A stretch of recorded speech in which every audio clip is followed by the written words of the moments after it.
Hey, Whitefish Bay Middle School. Hope you're doing well. I hope you had an opportunity this week to get back in touch with your teachers. Everybody sent you an email on Wednesday. Hopefully, you've been able to engage in some of those wrap up activities for quarter three or previewing what we're going to be working on in quarter four. I want to take a little bit of time today to talk you through next week. As we have this one more week of a bit of a transition before we launch into our full-time virtual learning for quarter four on April 13th. So next week, on Monday and Wednesday, those days will continue to look a lot like what this week looked like. You might be wrapping some things up with quarter three. If your teachers had some other assignments that you were supposed to be working on and submitting to them, you'll do that.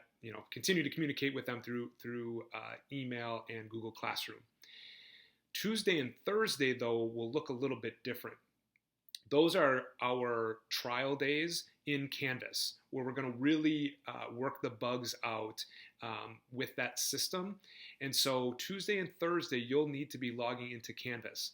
So attached to this email is a letter, and it's got a ton of information in it. I need you to get in there and check that out, because that will be where the information is on how you log into Canvas, how you get your password and your account set up, and that there'll be some training in there. So on Tuesday morning, by 8 o'clock, your teachers will have posted the learning for the day in their classes. So you'll log in and you'll see all of your classes will be listed in there. And when you enter into a course each day, you'll see what we call a module that will have the day's learning that you have to complete. So don't do that. That won't be up until 8 o'clock Tuesday morning. You don't have to log in at 8 a.m. I know some of you have families at home. Maybe you won't log in until 11 in the morning or 1 in the afternoon, and that's fine. But don't look for anything before 8 o'clock on Tuesday morning, because it might not be there. And that will be true on Thursday morning. And then following that on April 13th, that Monday, every day then you'll be logging into Canvas to see what the day's learning is. So make sure you get in there, make sure you check that out. If you have any problems with what you're seeing in Canvas, email your teacher. That's the first place that you start. If you're still having problems, then in the letter that's attached to this email, you'll find links to who you would contact if you need help with Canvas or with your Chromebook. Your classes that you'll see in Canvas are all going to be quarter four classes. So Tuesday and Thursday next week will be quarter four, and then starting that following Monday through the end till whenever we come back, we will have quarter four classes in Canvas.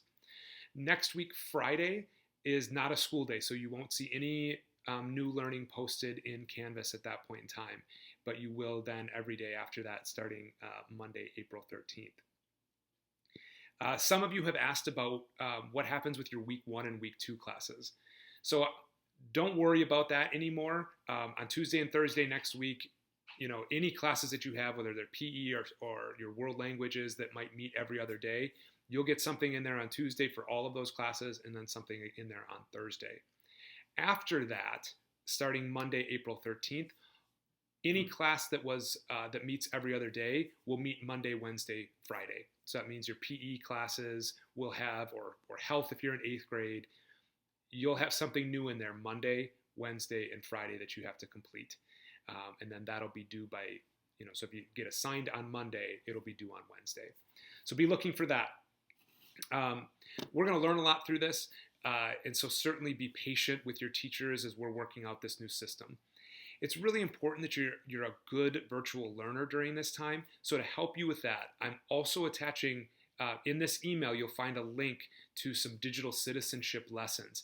I need you to complete those by the end of the day on this coming Monday. They're super short and they're super easy, but it's just some things we should be thinking about as digital citizens. So I need you to follow that link and do that, because all of our typical school rules apply, right? So we've got to be respectful and responsible. All of our Lion Pride virtues are true online. And whether that's we're communicating through email or video like this, we have to be respectful and responsible. We have to be taken care of.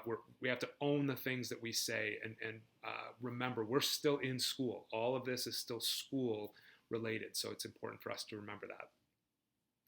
The final thing that I just wanted to let you know, it is so important that you are reading all of the emails that are coming from your teachers, that you are watching the videos that we're sending out, because we're trying to share with you all sorts of really important information.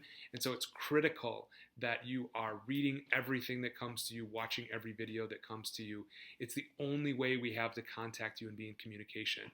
So I know sometimes they're long, but I have to have you in there reading all of that stuff. So parents, if you can help us out with that, setting up as a part of your child's routine, that the first thing they do every day is they read every email from their teachers or from me. So next week's going to be a learning week. We're going to make it through it. We're going to hit some hurdles, and that's fine. We're going to get them all worked out so that by Monday, April 13th, we are in Canvas and we're flowing with digital learning. If there's anything that I can do to help, certainly reach out, let me know, and I'd be happy to do that. Otherwise, have a great weekend, everybody. Bye-bye.